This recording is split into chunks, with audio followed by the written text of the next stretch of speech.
Hey guys, Unfrequented World! You asked about the PHEV, you wanted to know about the PHEV, you wanted to learn about the PHEV. Well, I'm going to tell you about the PHEV. I've done a series on my channel over the last 2 years, 81 videos. I have done every test known to man on that, the 2018 Mitsubishi Outlander PHEV. And today I'm going to compile the best notes, findings, information into one video for you guys, and this will be your one-stop shop so you can stop emailing me, Facebooking me, and private messaging me, how many kilometers am I going to get on the PHEV? Because I've already answered it 12 times in the video series, so here you go. Thanks for watching.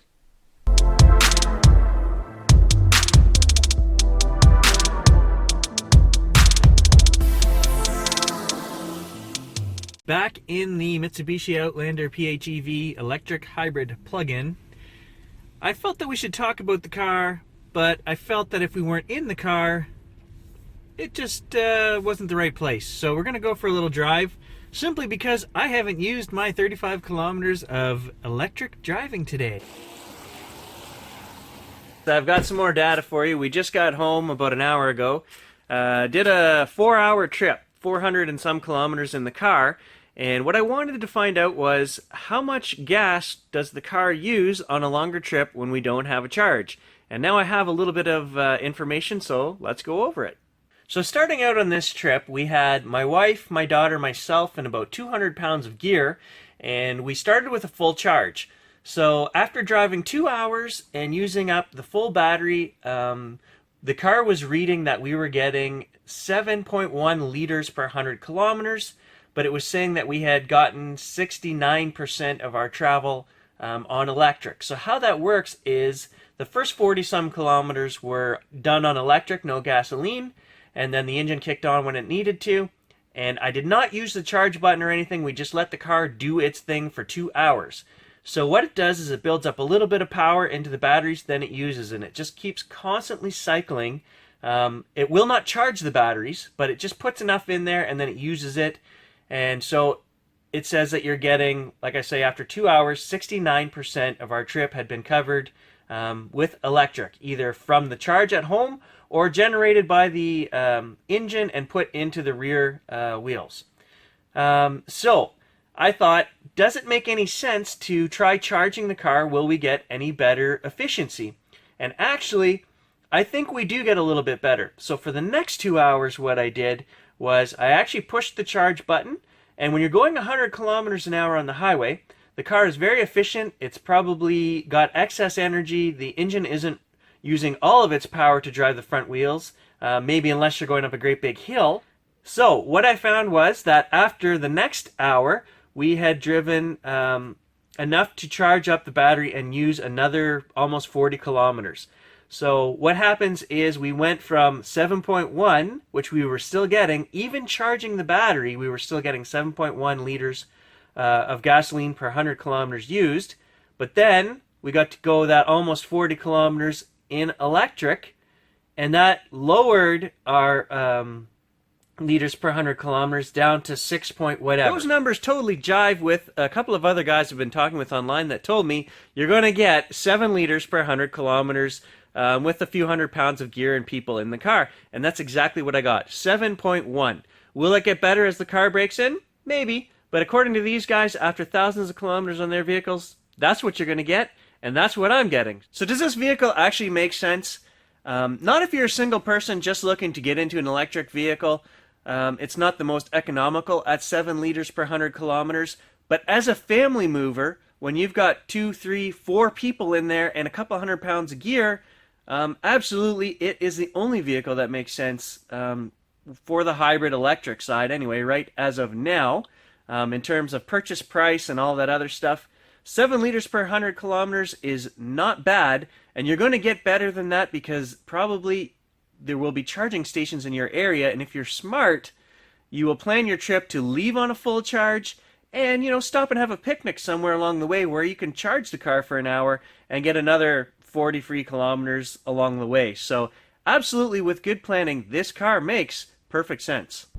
I find that the system in this car to show you your usage and track your EV and your greenness and all of that, it's not very well implemented. It doesn't show me, it doesn't keep a running total of my kilowatt hours per 100 kilometers.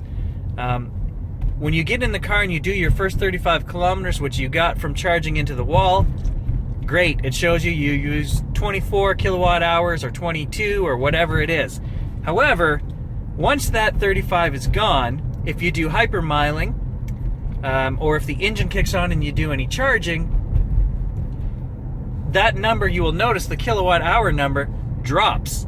It's saying that you've gone further, thus getting a better kilowatt hour number, but it's not accounting that you're actually still burning fuel to charge the engine, or in some cases you're maybe in hybrid mode. The other one that annoys me is the battery. It doesn't show you the percentage of battery used. All it would have to do is say 66%, 42%, whatever.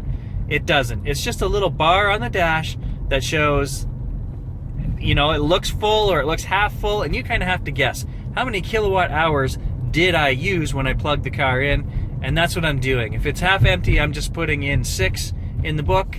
You know, if it's 3/4 empty, then I'm putting in 8. And it's all guesswork, because really it could be 7.2. A Wednesday morning, the perfect time to do this test.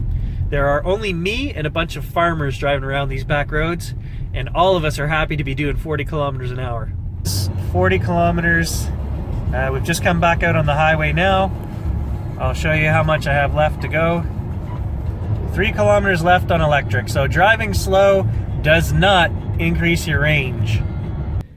When I'm in the electric car, in electric mode, I feel my road rage melt away.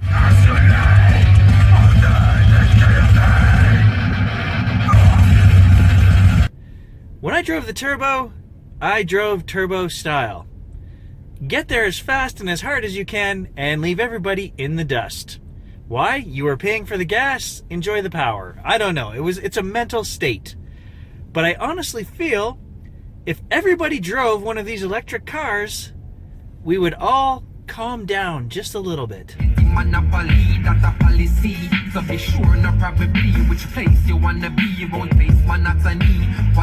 I find I try to go as far as I can, as cheaply as I can. If that means picking the kids up and having no heater on so that we get that extra 10 kilometers in electric mode, it's only been 4 days, and yes guys, I've done it. Another half kilometer to go, but we're starting to fog up. But I refuse to put the heater on. Go Leafs, go! I wanted to say it's -5, it's a little cooler today. I've still come 30 kilometers and my range, EV cruising range, is still showing 10. So I'm going to get close to 40 kilometers even though it's quite a bit colder today. So I'm in the freezing cold garage this morning trying to connect Android Auto to the Mitsubishi Outlander PHEV. I'm a tech guy. I mean, I build my own computers, I do all the maintenance and networking for the office, for our home office. I used to work for Apple. I consider myself pretty tech savvy. This car is kicking my beep. First of all, the app that comes from Mitsubishi, you get a little code in the with the second key, and you have to go through this whole connection thing, follow the steps, shut the door, press lock and unlock 10 times, connect your phone to the Wi-Fi signal that is then put out by the car, etc. That didn't work at all. And it wasn't just me. It was the sales guy at Mitsubishi, could not figure it out either. We could not get it to work. I came home, troubleshot it for another hour. I still can't get it to work. So that's the first thing that's not quite right.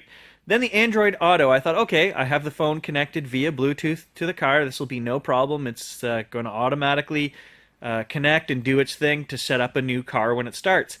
It doesn't. The Android Auto just keeps cycling on and off, and I can't get to the settings screen to try to change anything. So finally got the Android Auto connected, guys, and this is the key to your success.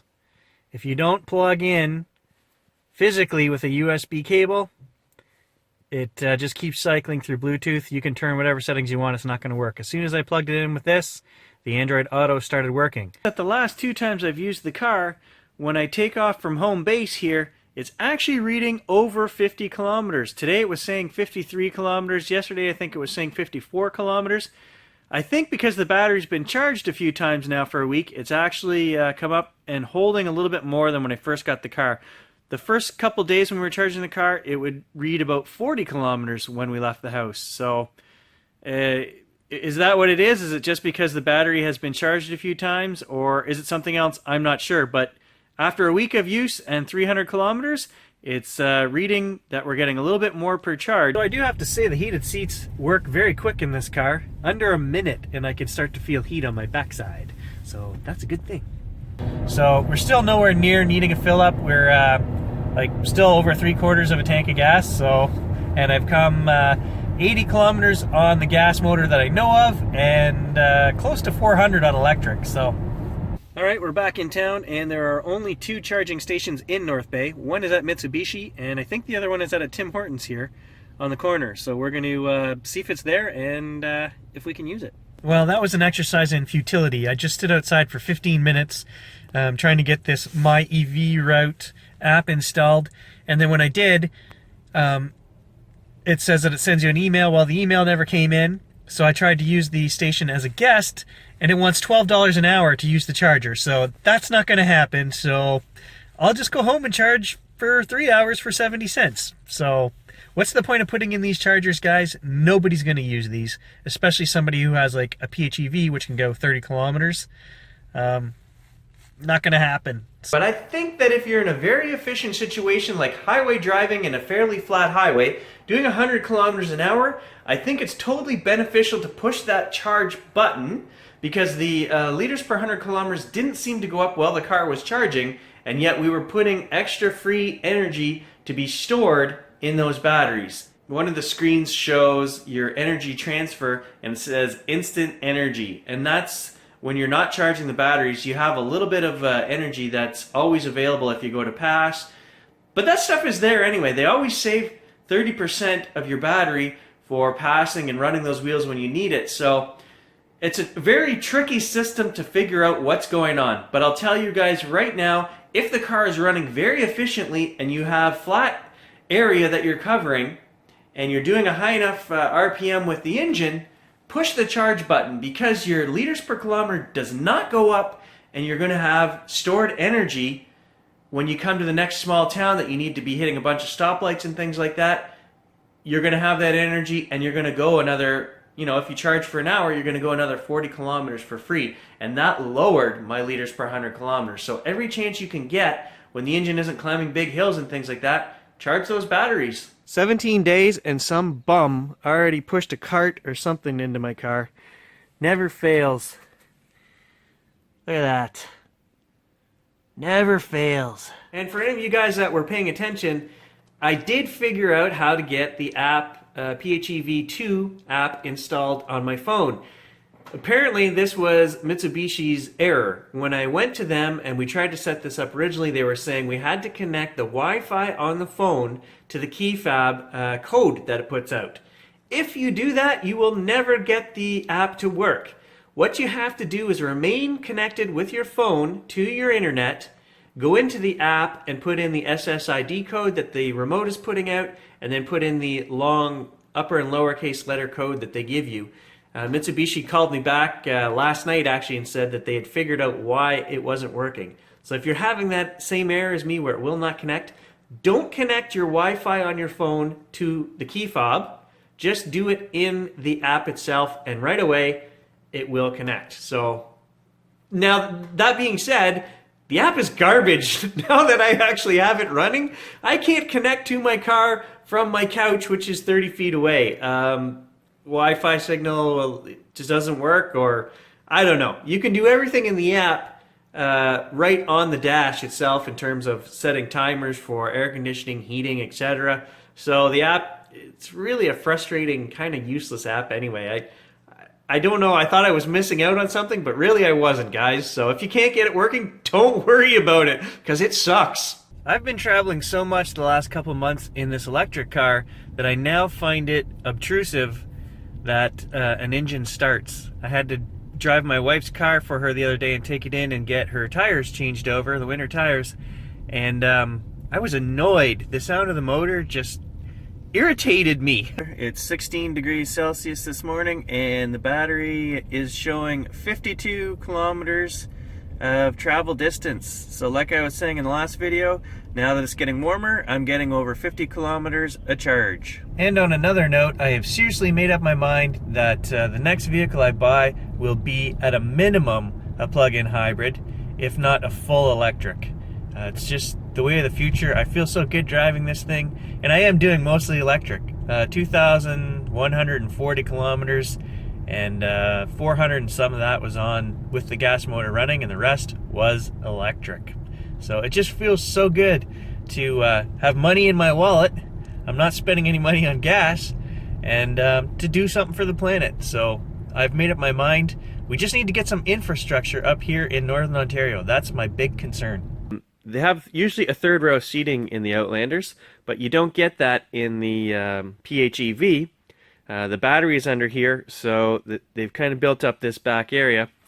And underneath there is, let's see if I can lift this. There's all your storage. You don't get a spare tire either, as we've mentioned. You just get a kit.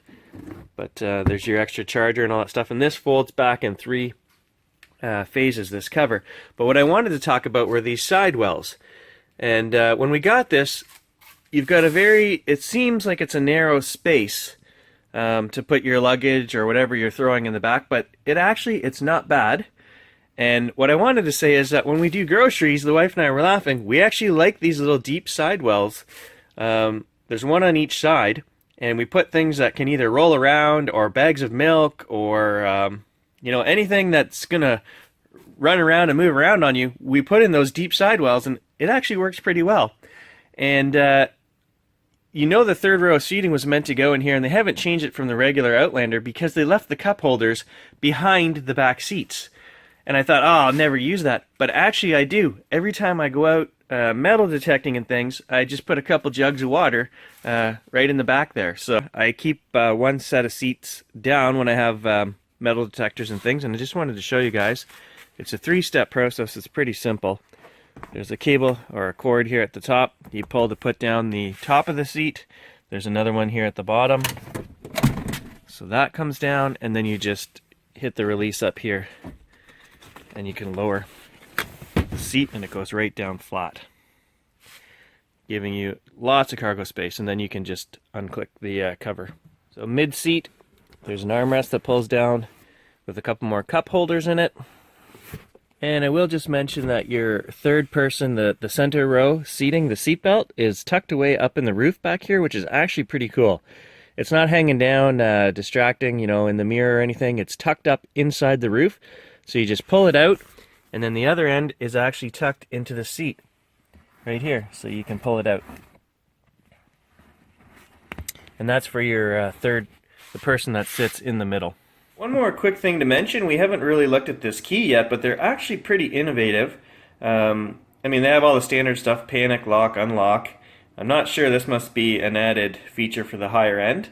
And then this button on the side, we talked about before, is supposed to override your charging. If you have a time limit set on the charger, so you only want to charge at 7 at night, say, and it's cheap, but someday you come home and you say, wow, I got to go out again later, I want to charge it right now. Pushing this button is supposed to override the timer in the car. I did try this once and it didn't work. We're going to try it again in this video to see if maybe I just did something wrong, or I'm not sure what, but we're going to try that again. But what I wanted to show you guys, what I like about this system is, if the battery ever dies and you need to get into your car, the hook that you hang this up on is actually a key. So you release it by pushing this button, and then the key comes right out. So that's actually pretty cool. Well designed.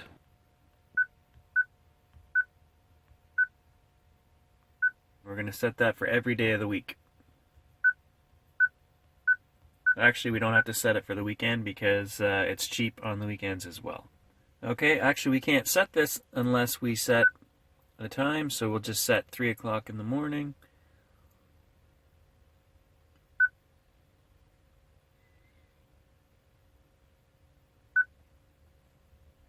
So we're using a DeSoto level 2 charger at my house, so it only takes about 3 hours to charge from empty.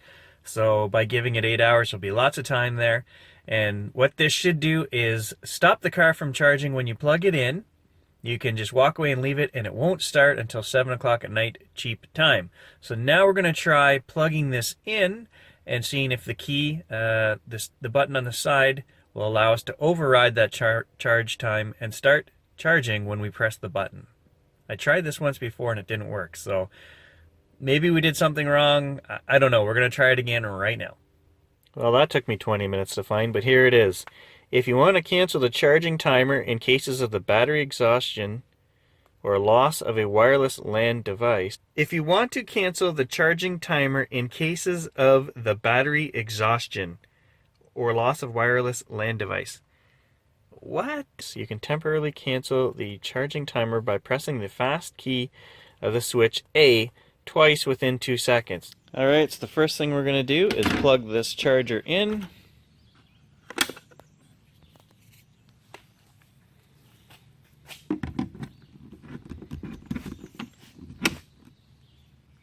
And normally when it starts charging, the car will click. So the timer is set, and if we look at the charger, which is a Duosita, the blue light when it's solid means that it's fully charged or that it's not charging. If it's blinking, it means it's charging.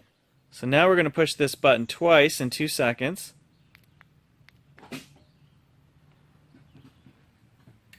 So the car did just click like it's going to accept the charger.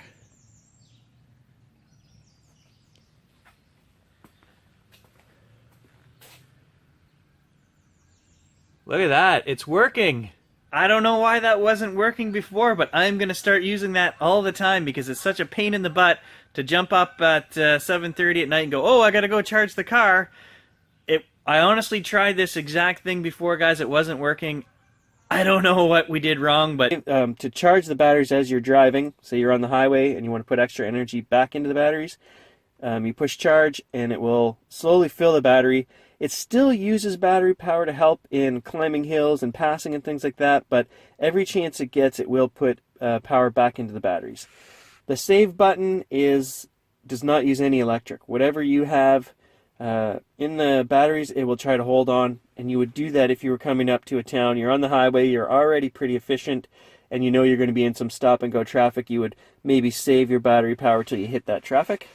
You have a four-wheel drive lock button here, an EV button, so this will put the car in electric priority mode, your heated seats, and your parking brake, and an auto hold brake button, which I have actually used a couple times. I didn't think I would, but I went through the car wash the other day, and this was the perfect thing to just click that on and wait for the car wash to finish its business. Just need to pull it and see what kind of gas mileage we get.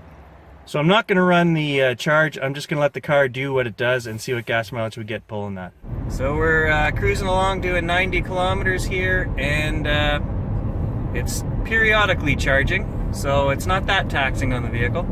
So just to let you guys know, when I used to pull the four-wheeler and trailer with my Subaru, I got 10 liters per 100 kilometers regularly, and when I threw this trailer on there, I would get over 15, between 15 and 17. It's a pretty heavy unit, so I'm actually pretty surprised at the mileage the Mitsubishi Outlander is showing here. So not a huge test, guys, 63.5 kilometers, and we're showing 4.5 liters of gasoline used, and I just left it in the mode where it would use electric or whatever it wanted. I wasn't charging, so it picked.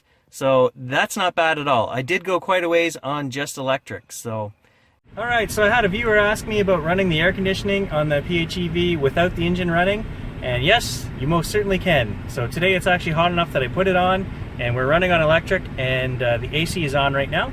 I'll show you that. There, we're on just electric, and the air conditioning is on. So even with the air conditioning on, guys, it's showing that I'm going to get 41 kilometers EV. So pretty good. Just an update on distance, guys, 2,070 kilometers, and I've still only put 31 liters of fuel in the PHEV, and we have enough fuel that we can go 124 kilometers. Guys, I just wanted to give you an update on the testing that I did last week. I just did one of my favorite parks across town, metal detecting, and I've done this trip about 6 times. And usually the car, you know, if it's reading 50 kilometers or whatever, I get just under driving through town. So whatever it starts out at, I actually lose a little bit going through town. So this time I tried using the B0 setting, just like in the testings we did on the highway, and I gained kilometers, guys. When I got in the car, it was showing that I had a range of 48 kilometers. I've driven 25 there and back, and I'll show you what I've got remaining, and the total is actually like 55 kilometers now. So I gained 7 kilometers by using B0 and just coasting. You know, if the speed limit's 50, I put it just above 50, and then I just hit the electric every once in a while, give it a little shot, and the car coasts and coasts. This B0 mode definitely adds kilometers to your trip. There's no doubt about it. This is the first time that I've tried doing this. It's not like I had to try this 8 times to get the average to come up. It was just the first time. So if you want to extend your range a little bit, guys, try using the B0 more, and then just use the paddles when you got to come to stop signs and things like that. I before was doing the old hypermiling, stop and go every little hill, trying to slow down, and that's not the way to do it. Put it in B0 and just coast along. You will go a little further. And I just wanted to discuss the PHEV and the software in the car this week. So I've had a lot of guys ask me about is there any other program or app that you can use, download to monitor the car? Well, there is. Today we're going to talk about an app called the PHEV Watchdog app. Now, what this app needs to run is you need a phone with Bluetooth 4.03 or better, and you need to buy an adapter for the OBD2 port in the car. That's the port that they plug their device in to scan to see what's wrong with it. So you would buy a little, basically Bluetooth adapter that plugs into that port, and it's going to serve as an interface between the car itself and the app, and it's just going to Bluetooth wirelessly send information to the phone to record everything. So it was brought to my attention that another guy online is following his new PHEV, and he mentioned that he loses about 100 milliamps a week on his charge. So his full charge state keeps coming down. So I haven't been running the Watchdog app for the first couple of months. When I got the car, I didn't run that, so I've only been running it a couple weeks. But I'll show you guys. My full state charge shows 98 point some percent. It doesn't show 100%.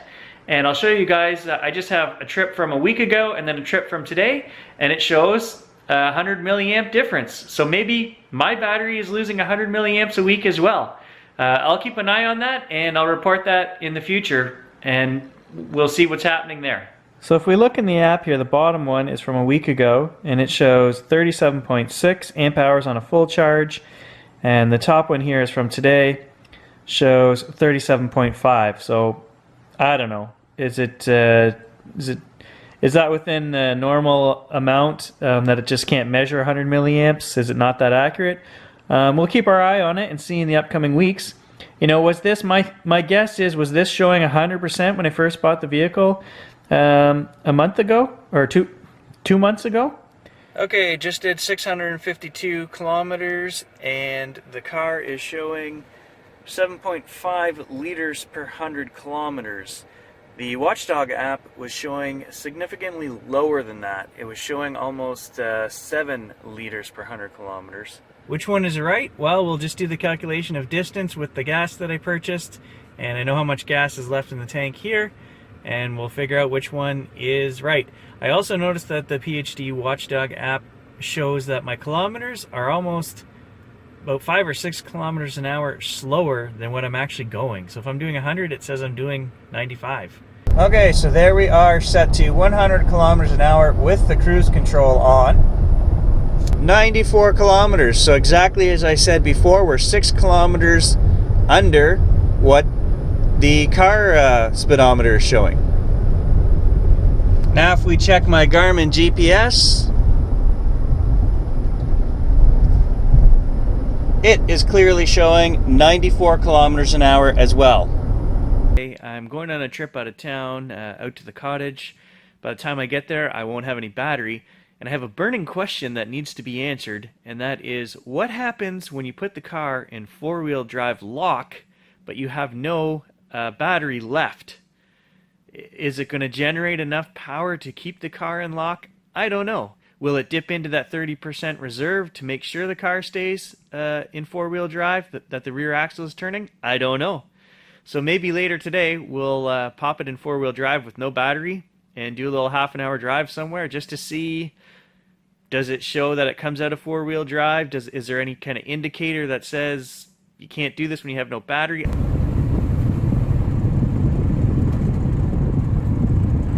Right there we see no power going to the back tires.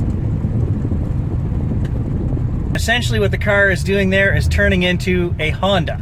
If you have ever driven the CR-V, which I used to own one, it's the same thing.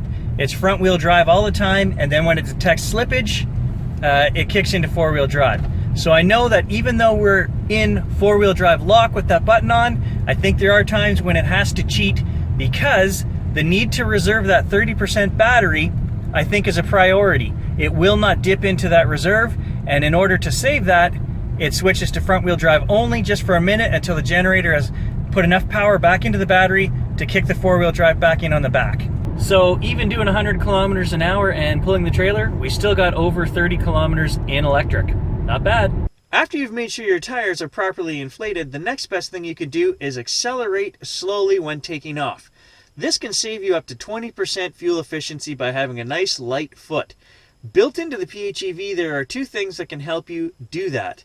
Down here on the bottom, we have the EV button. Once you engage that, you know you're in electric mode only. The car is only going to use electric. Most of the time, it's smart enough to do that on its own. The second button that we're going to use is the Eco mode. What this does is it slows down the acceleration that's available when you take off. We're on a long trip, we're just heading home, and I have a gas station I always use, and I'm like, oh, we can get there. Well, at 70 kilometers left on the range, the fuel light came on, beep. And when we hit 50, I realized that the total cruising range that the car is showing goes blank. It beeps, the car beeps again to remind you, hey, fuel up, and the fuel light is binging, or blinking, but you can't see how far you can go. Is that not the most ridiculous thing you've ever seen? I was running the engine and charging it at the time, and I had 10 kilometers saved, and I was like, oh God, am I about to run out of gas? I have no idea, because in the next kilometer, we came to a different gas station, and I threw 10 bucks in there. So I'm gonna try to figure out at my gas station, I'm gonna fill up how many liters were still in the car, and I had been watching it, so I know as soon as it hit 50, it disappeared. Okay, so I stopped at my gas station, I filled up the rest of the tank, it took 37 liters, so there was still 6 liters left in the tank when the distance scale went to blank. So according to my math, we still should have had almost 100 kilometers. If I show you guys what the dash is showing for my average kilometers for this trip, it's 6.3 liters per 100 kilometers. After 580 some kilometers of driving, 6.3 liters. So according to this math and according to my math, why would this show, it was only showing 50 kilometers on there, and when it hit 50 and the fuel light was on, it went to this right here, blank, blank, blank, blank. I try to go as far as I can, as long as I can on the electric. So I actually change my routes. I drive the back roads quite a bit. I don't mind doing 70 or 80 on a back road. I'm turning into one of those old grandpa drivers where I actually enjoy the nice quiet ride, and I'm like, hey, look at the cows. The wife actually said the other day driving out to the cottage, I didn't know this car would do more than 100. It is fall, and it feels like a PHEV Sunday drive. Premise for today's video is going to be 6 months with the car. We are going to replicate the exact drive I took the day I got the car from the dealer. We're going to go for breakfast, grab a coffee, and just burn an hour and a half here and see how far the car goes in electric mode. There it is, guys, 50 kilometers. And we are showing nothing left on the battery. But the motor has still not kicked on yet, so we're going to keep going here. If we can get another kilometer, we're going to get another kilometer. Alright, and there, guys, is 100% electric. 100% electric, 50.5 kilometers, 51.6, and the generator just clicked on. When we were in braking level 0, we glided 47.2% of our trip. And that is how we gained all those extra kilometers. We click on this.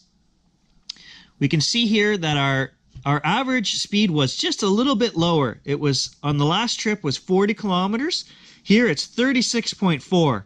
And that's because when you are in braking level 2, you slow down much quicker when you take your foot off the accelerator. So my maximum speed was 58 kilometers an hour, and we probably rode somewhere in that 53, 54. I would speed up to 53, 54, take my foot off, and we would slow down.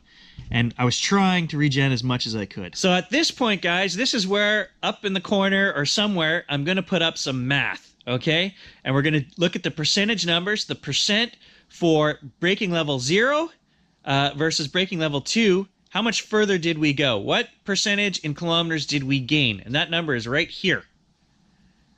That is absolutely amazing.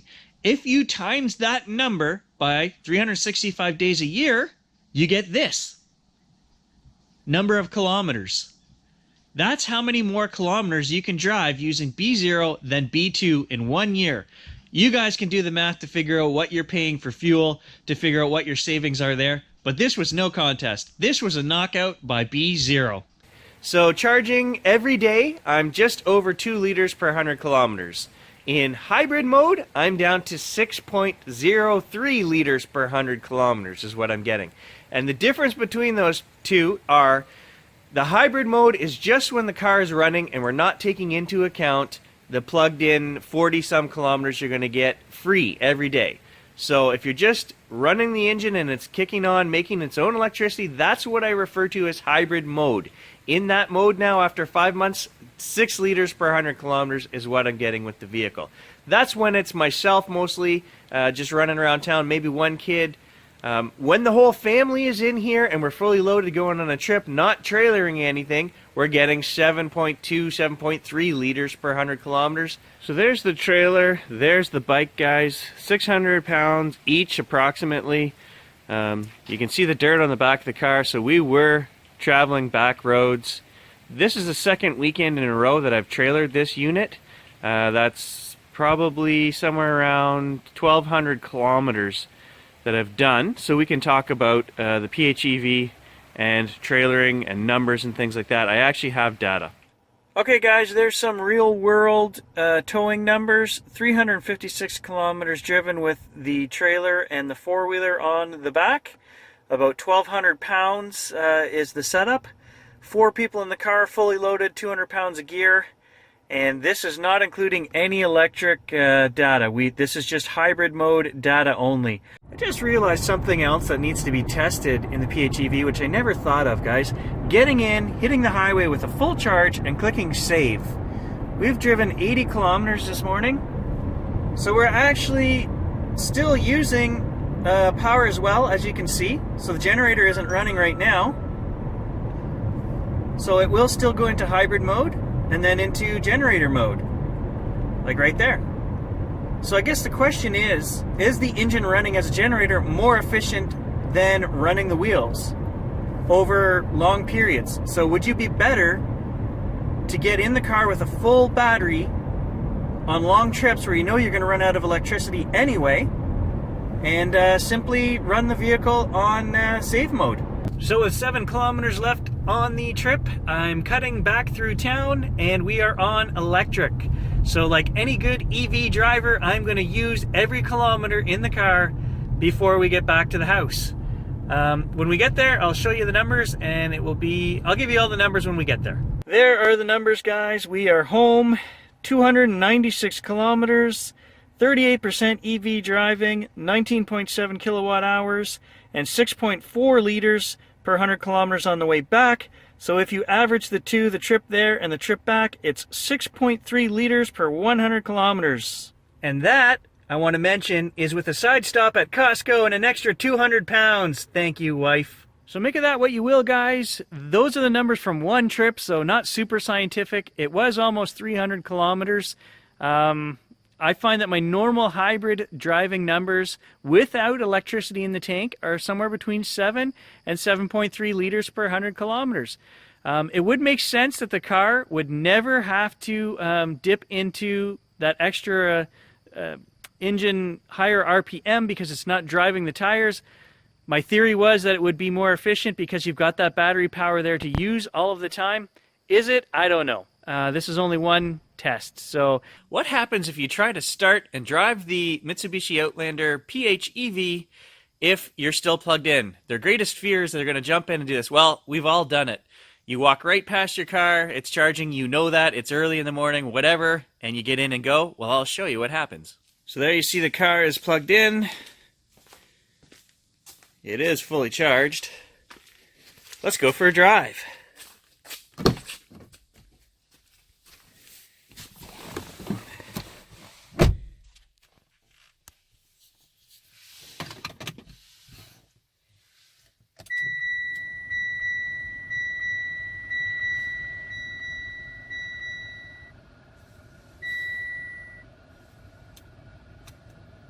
Brake off. Charging lid is open. Car is in drive. Will not go in drive. I'm due for an oil change, that's what that is. Charge cable is connected. We cannot put it in drive. So at 10,000 kilometers, we would be at $1,500 spent on fuel. I haven't even spent $500 on fuel yet for this car. We're at $400 and some dollars. So we've saved over $1,000 already in the first 6 months of driving this vehicle. I'm back in the car. I've come back down off watch. We're going to do a little test. We're going to start the car with the heat on and the heated seat, and we're going to sit here for 10 minutes, and I'm going to press charge, because a great advantage to the PHEV is if you're going to run the engine anyway just to sit here and get some heat, we might as well charge. So let's take a look at what we've got in the battery, charge it for 10 minutes, and see how many kilometers we can gain in a 10-minute sitting.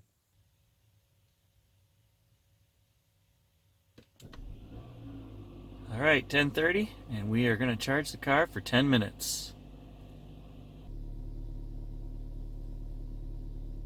Okay, so there's 10 minutes, guys, and we have gained over 5 kilometers just from sitting here warming up. And you're going to ask me, so no, I haven't turned the blower on, the heat on yet. What I did was I turned on the electric seat right here is on high, so that's been warming me up. Now I'm going to run the car for a couple more minutes with the blower on my fingers now that the engine is actually warm, and then we'll shut her down. Probably going to get another kilometer here in the next minute or so, because it's been a couple minutes since it added up to 22. So 5 kilometers. There you go. There, 6 kilometers, guys, and still 1040.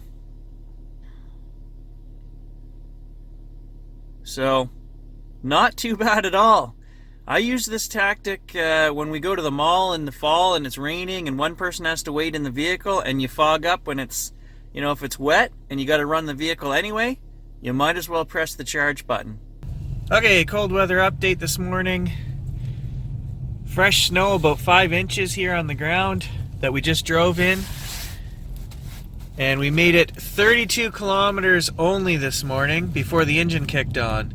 It's -3 Celsius. We didn't use any heat.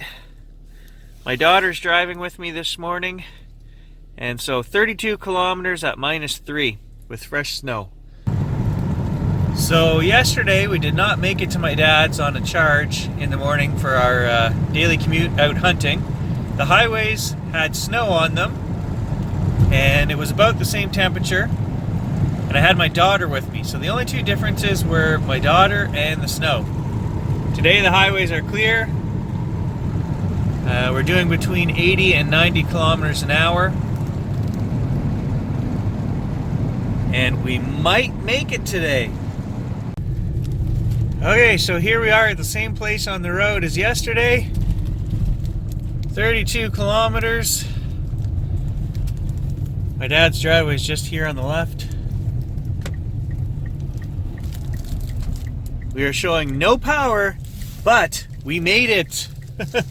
We made it here completely on electric. So I guess the variable, there was a bit of snow on the road yesterday, and that's going to make the car work a tiny bit harder. But we've maybe only got a kilometer, less than a kilometer left in the batteries. So, all right, today's test, guys, minus 10 degrees Celsius, and we're doing it with no heat again, and we're going to try to make it our 32 kilometers out to my dad's. So we are highway driving, and it's the normal route. Surprisingly, at minus 10 in the car with the windows cracked and no heat on, it's not bad. I have all my hunting gear. It's not bad. I could do this. I could survive. My wife and kids wouldn't enjoy it, but I could do this. But it's actually getting colder the more north we go. We are at minus 14. And this morning they were saying with the wind chill, it's actually minus 20 degrees Celsius out there. And we've come 22 kilometers, and we've still got 8 on the gasometer. So it's going to be close. Hey, I just thought of another test. We need to do this over again, but drive with our high beams on.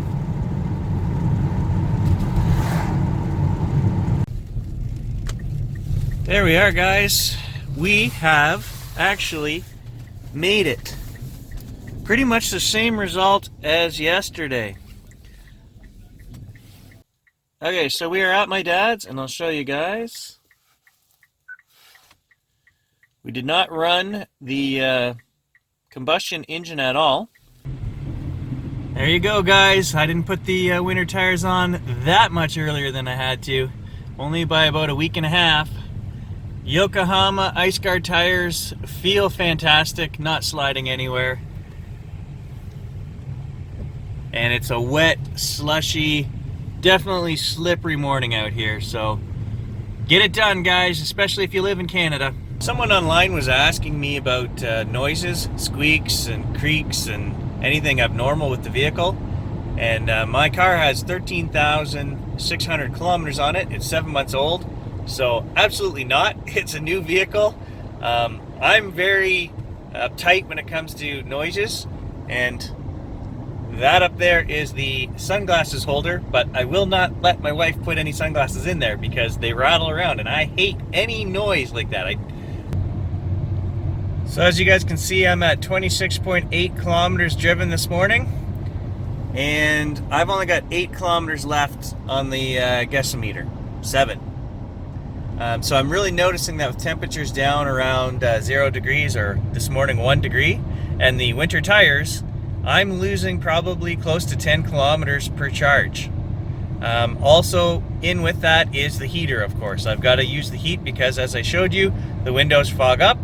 So fall driving, we're down, 8, 9, or 10 kilometers compared to summer driving per charge. Minus 30 with the wind this morning. And I've got a specific test I've been waiting to do with the PHEV. Alright, so I've had somebody ask me online if the car regenerates less power in the cold. He seems to think that his vehicle is not regenerating as much power as it used to. Now, I've never checked mine in the summer. I mean, I've watched it here and there, what it is getting, but I never took notes. I don't remember on what braking level what we were getting for energy. So today, we're going to burn off, a quarter of the electric energy that we have, and then we're just going to do some tests. Get the car up to 80 kilometers an hour and put it in a few different braking modes and just see on the energy monitor what amount of energy is going back into the batteries. I won't be able to compare that to anything until the spring when I can do my car again, but maybe you guys in different climates, different temperatures right now could post down below what you're getting, say on the plus side of things. Like I said, today we're almost minus 30 with the wind, so minus 20 without the wind. That's degrees Celsius. Okay, B1.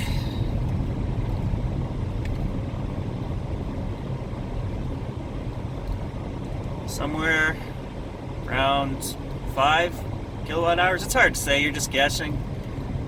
There's B2. We're almost at 15. Okay, here's B3.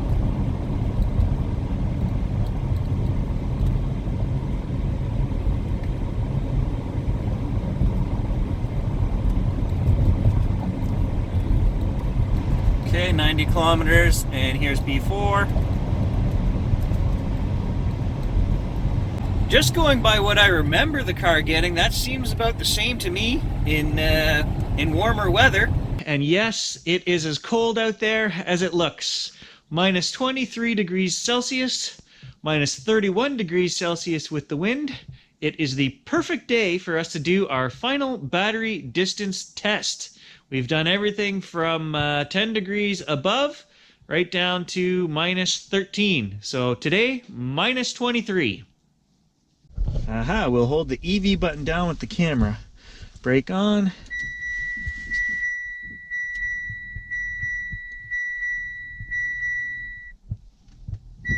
Success!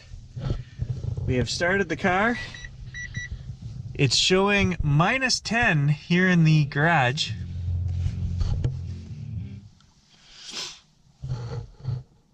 We'll get the dog hooked up and look at the battery. I know it's hard to see this screen, guys, but we've got 35.1 amp hours, so that's good. It seems to be holding steady here in the last week and a half. And I just want to look at the battery temperatures. Here we go. 4 degrees Celsius minimum, 5 degrees Celsius maximum on startup. And we've got a 0.005 difference in voltage, maximum difference in voltage. So we've got no heat on, no heated seat on. I got my driving gloves on. Windows are cracked. And I'm just gonna see if we can do this test. It's gonna be cold. As we would expect, we are rolling along pretty well this morning. Everything is frozen. The weather station lied, it's only minus 20. Either way, it's bloody cold. 41.5. Okay, there are the eco information stats. 94%, 17.8 kilowatt hours, and 0.6 liters. So the final battery numbers: minimum temperature 1 degree, maximum 7. Numbers for the dog. We got an hour and 10 minutes recorded, which was most of the trip, and 30.9% gliding. So that number is up quite a bit from the trips when it was warmer and slushy and crappy. 10.1% regen. And if we look at our speed numbers, 34.8 is our average, 78 kilometers is our maximum.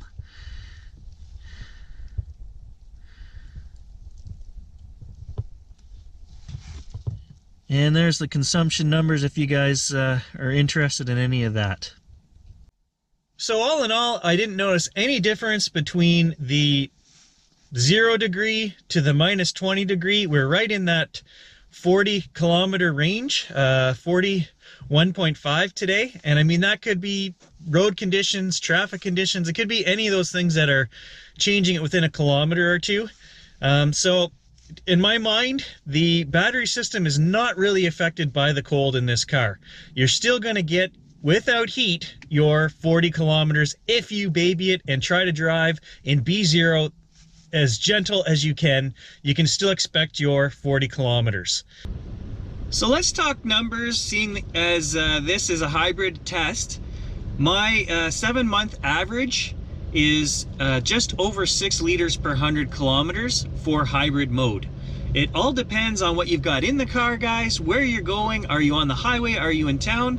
But I would give you a general guesstimate of liters per 100 kilometers in hybrid mode for this vehicle is between 6.3 and 7.3 liters per 100 kilometers. And it will vary depending on those other factors that I just mentioned: weight, road conditions, temperatures, all of that stuff. But for a big heavy vehicle like this thing is, 7.3 liters is, that's worst case scenario. Hybrid mode, that's fantastic. I can compare this for you guys. 10 years ago, I owned the Ford Escape Hybrid, which was not a plug-in, just a hybrid, and I got 8.2 liters per 100 kilometers average in 4 years of driving that thing. So we've come down a full liter per 100 kilometers in hybrid mode alone, not even including what this car can do when you're plugging it in. When you plug it in, my average is under 3 liters per 100 kilometers. I'm about 2.9 liters per 100 kilometers if you include my electric plug-in numbers. This is not a battery test. Today we're going to try to get to the bottom of the issue with the 2018. Does it have an electric heater in it which can heat the batteries? I myself am very confused on this. I thought I was told from the dealer that there was. I thought I read in the manual that there was. Then online we've had discussions and it's a 50-50 call. People are saying no, there's no heater. Other people are saying yes, there is. I went back and I reread the manual. The manual is confusing. It mentions heating the battery system when plugged in, but it doesn't mention anything about the heating system running when the car is running. Well, I found a schematic on the Mitsubishi page that I had seen somewhere along the way, and it does show electric heater. Now, the reason I know my car has this heater is because I can run the car in electric mode only and heat to 20 degrees Celsius.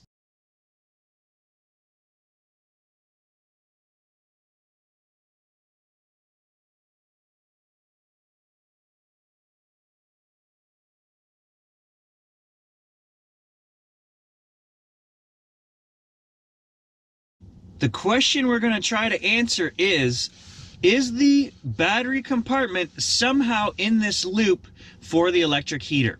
All 4 windows are down.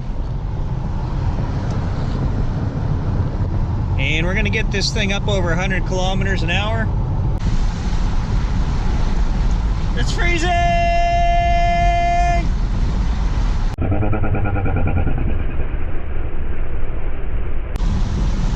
The things I do in the name of testing. Minimum temperature has come down 1 degree Celsius, but the maximum temperature has gone up 1 degree. That doesn't tell me anything. That's real life testing for you guys. I don't know what you can read into that. 10 kilometers on the highway at 110 with the windows down. The cabin has cooled right down.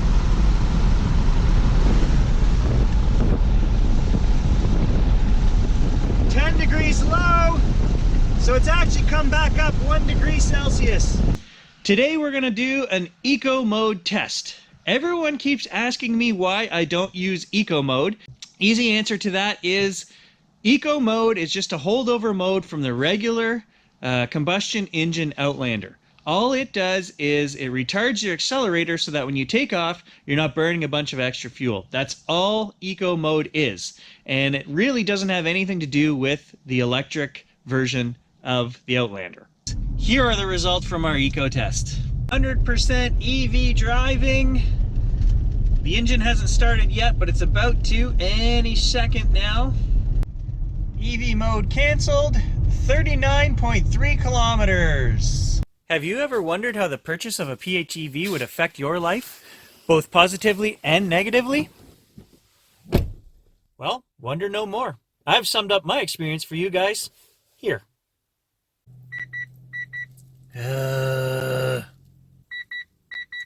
Icy roads? I live in Canada, I know. Dress warm, it's a short trip. We can make it in electric.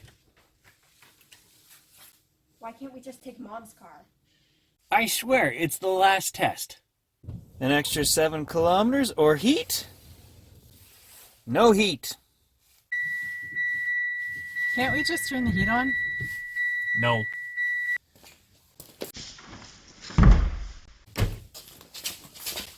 Come on, just 1 more kilometer. I know I can beat that record. Woo! New record! You know, Mom's not going to let you wear that hat to the Christmas party. It's festive. No, dear, grab the good soap. We're washing the PHEV. That other stuff's for the Subaru. Okay, everybody hold your breath. We're starting to fog up. It's only minus 20. We can put the window down a little bit. Can we please turn the heat on? No. Hey, who's breathing back there? We're fogging up again.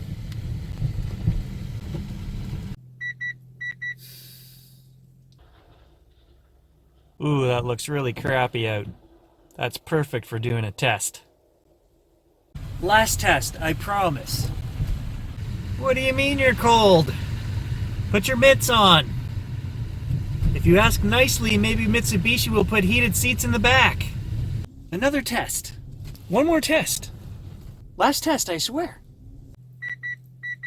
Really? You're gonna sleep in that hat? Yep.